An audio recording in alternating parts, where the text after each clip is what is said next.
Sí, Cuba tiene varias influencias, por eso es la riqueza de su comida. Tiene influencia indígena, tiene influencia española, también africana, china, italiana,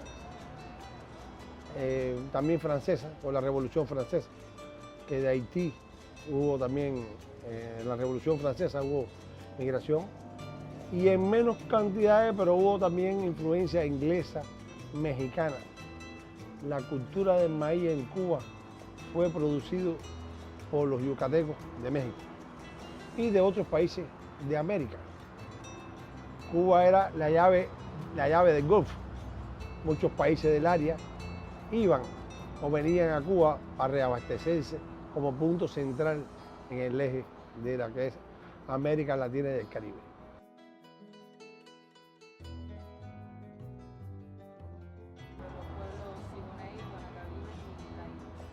Sí, mira, realmente nosotros cuando hablamos del tema de descubrimiento no nos gusta hablar de descubrimiento porque creo que cuando llegaron los españoles aquí habían indígenas taínos, indígenas siboneyes, pero cada uno tenía una característica diferente. Algunos cultivaban la tierra, otros eran cazadores y otros desarrollaron un tema de la manufactura. Pero realmente fueron indígenas del Caribe.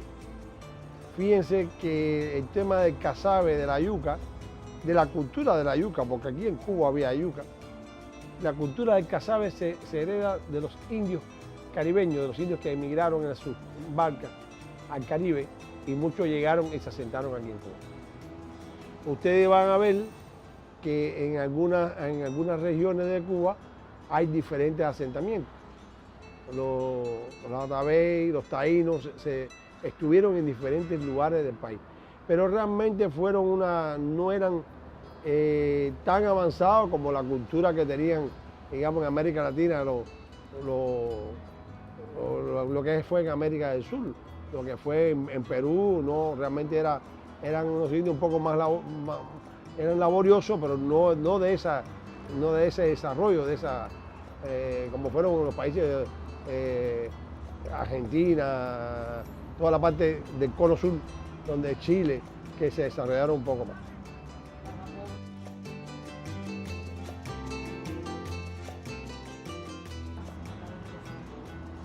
Sí, la comida cubana, primeramente, de lo que heredamos de los indígenas fue el casabe. O sea, uno de los alimentos que heredamos fue el casabe. Aquí en Cuba también habían, se cazaban algunos mamíferos, como era la jutía, o sea que había algunos productos autóctonos de aquí del país.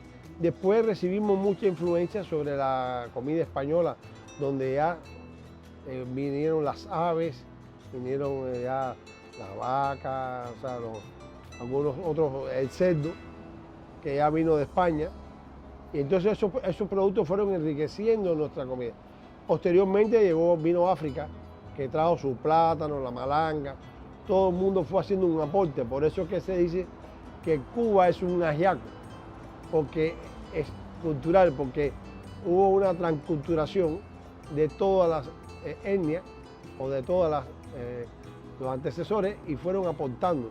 La palabra ajiaco viene de ají, del tema indígena, y cómo se le fue agregando algunos productos en la medida que fue llegando España, África, se fue enriqueciendo la olla del cubano.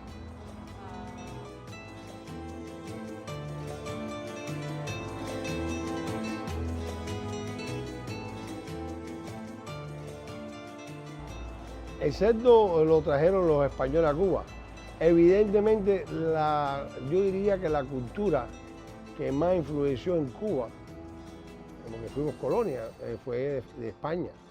España trajo en sus embarcaciones muchos de estos animales. Trajo la gallina, trajo la paloma, trajo el chivo, la vaca, trajo el cerdo.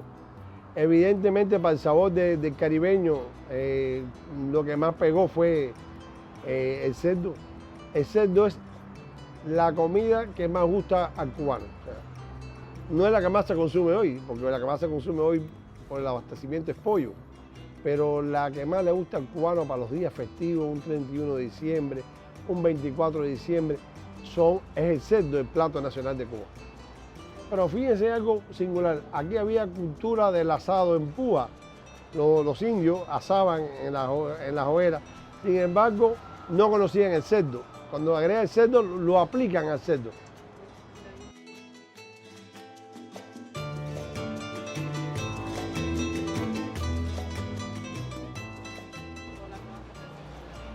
Claro, hay una fusión, hay una fusión entre las técnicas culinarias, porque recuerden que ellos, los indígenas, vivían de la caza, cazaban animales, y también cultivaban la tierra. Entonces, vean algo curioso, los indios vivían en comunidad.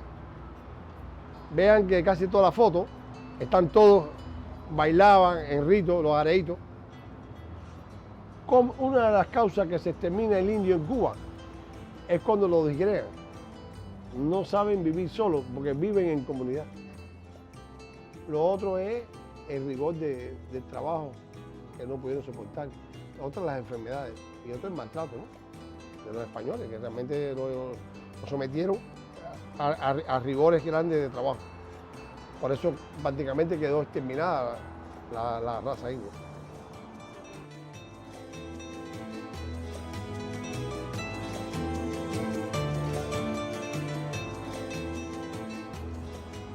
La langosta cubana es uno de los platos gourmet del mundo.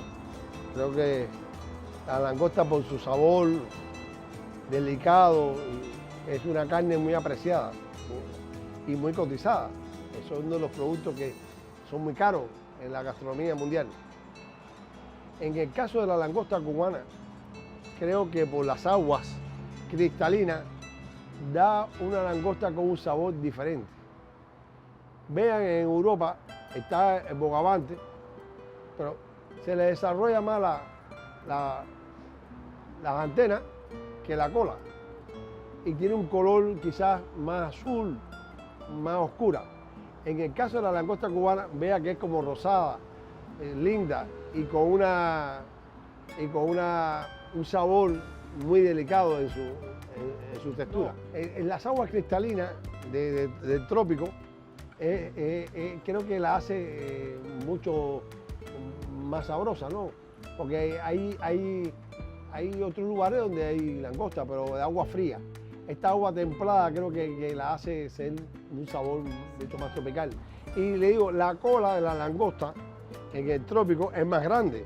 Las que se da en Europa son más chiquitas.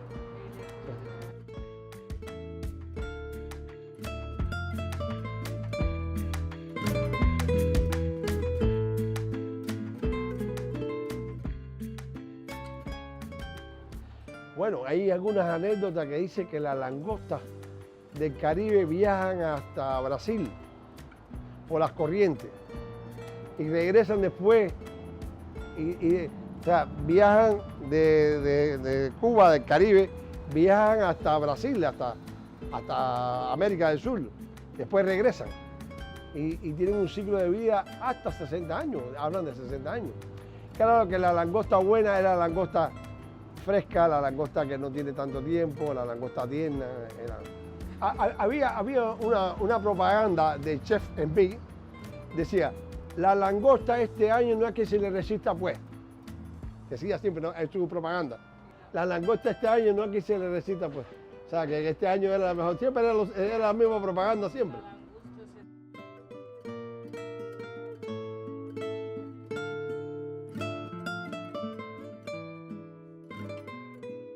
Bueno, a mí, mira, la langosta a mí me gusta comerla natural. Sal, pimienta, poquito de limón, natural. Porque hay otras personas que les gusta con salsa, pero salsa desvirtúa un poco el sabor de la... Si quieres comer langosta, grillé. Sal, pimienta, limón, poquito de mantequilla, está bien.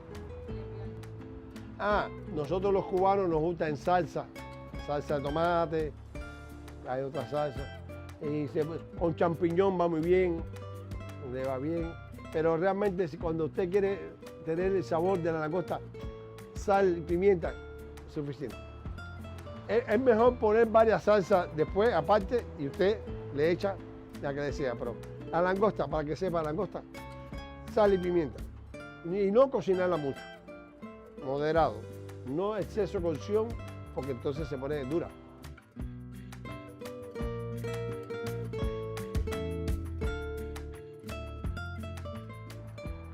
La langosta es como una red de tejida, que se tiran mal y los barcos van caminando y arrastran la langosta.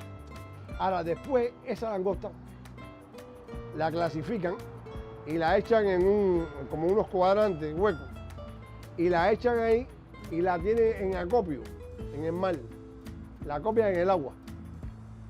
Después, a los 4 o 5 días, viene un barco madre y la recoge y la lleva para... Hoy hay métodos más sofisticados. Hoy o sea, ya los barcos tienen y saben dónde está, o sea, como que hay algo que la identifica y ya saben dónde hay zonas de langosta. Hoy hay equipos muy modernos que ayudan a detectar dónde está la mancha de la langosta, dónde va a haber langosta. O sea, había equipos que detectan, pero antes arrastraban. Ahora, hay un periodo de veda que no se puede capturar la langosta, porque está mudando, no se permite.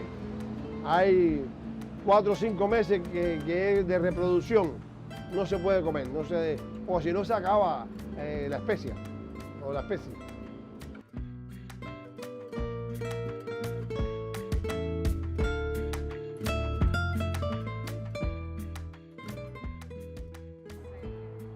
Pesca submarina.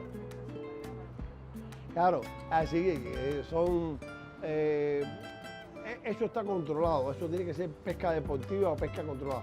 Pero también sabemos que hay algunos que las cogen, no oficiales. Hay veces que le enlazan, hay veces que las pescan con campón y le pasan.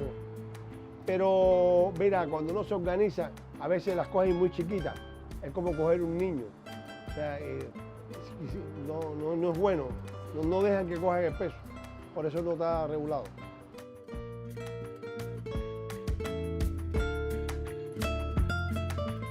Sí, en mí trabajó 6 años en París, en la embajada de Cuba en Francia, y él pudo cocinar para los grandes chefs de Francia.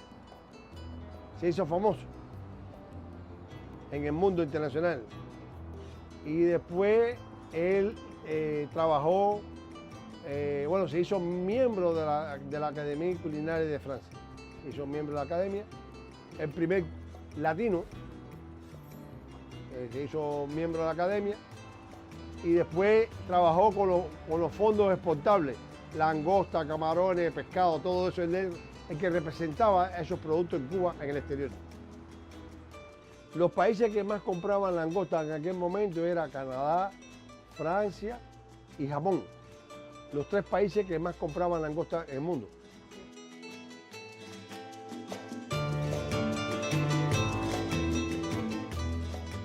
Claro. Porque mira, él era el exportador, de los fondos del Caribe, pero si tú no eres chef, si tú no eres miembro de la academia, no vende, porque los chefs somos una monarquía. Decimos, tú eres mi amigo, vende, tú no eres mi amigo, no vende. Entonces, él reunió a todos los chefs de Francia y amigos, y a través de los amigos vendía, que eran los directores de hoteles, le vendía su langosta, lo dejaban entrar. Si no eran miembros de la UAC ni de la academia, no entraba. Entonces, era una cofradía.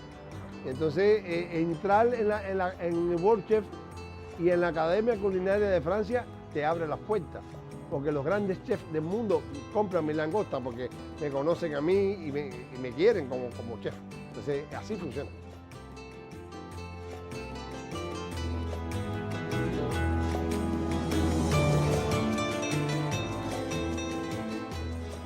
Sí, hay una langosta que lo hizo famoso a él, que hizo en Francia, que es langosta al café.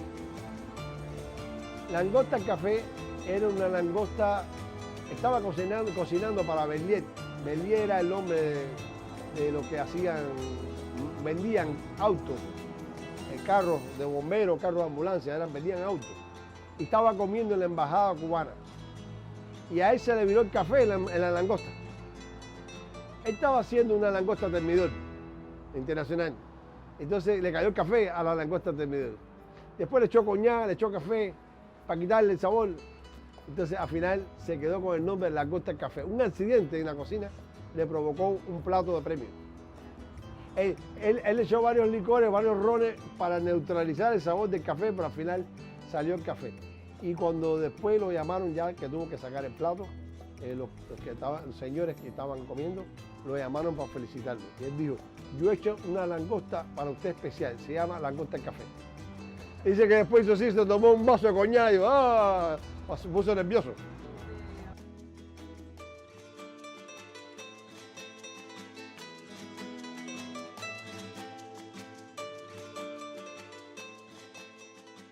Sí, él hizo un libro de Rey Langosta que él se lo dedicaba a personalidades. Él creó recetas para Alicia Alonso, Coppelia, que era un ballet. O sea, él dedicó muchas de sus platos, algunas las hacía fría, de ensalada fría, que era, la cocinaba y después la agregaba otra salsa, pero había otras que eran cocinadas. Está una muy famosa, langosta Varadero.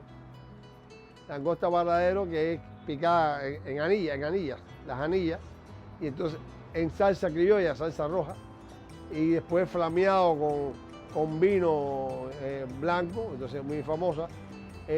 Hizo muchas con fruta, con la piña, cogía la piña, la picaba y la vaciaba, y con la piña la rellenaba con langosta y fruta, iba muy bien. O sea, él hizo muchas recetas sobre la langosta, muchas. Porque la langosta es un producto tan tierno que va muy bien con la fruta, va muy bien con la piña, va bien con el chocolate, marida muy bien con el chocolate y un buen vino blanco, un buen vino va bien, muy bien con la...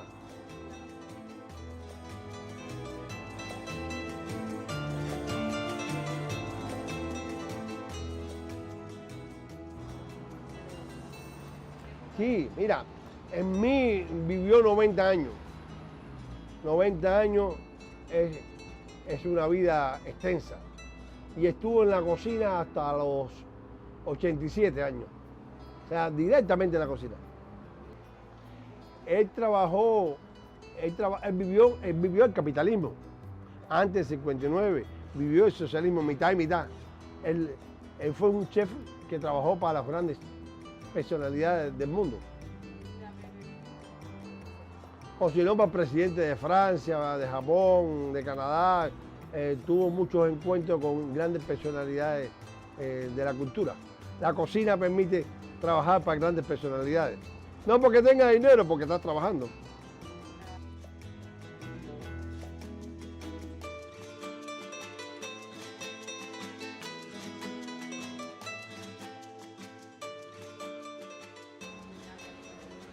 Sí, claro. Lamentablemente no es ningún secreto de todos los problemas que tenemos nosotros con la falta de algunas materias primas. Y falta algunas materias primas. Pero una cosa es la cultura y otra cosa es la escasez. Hay dos cosas. La cultura es cultura. La Habana Vieja es linda, aunque esté sin pintar. Es linda. Tú eres linda, aunque no te arregle, aunque no te pintes los labios. Pero es linda. O sea, en lo que es lindo, es lindo. A ver, hay mucha influencia negativa con el tema del bloqueo, que muchos alimentos no llegan, ¿no?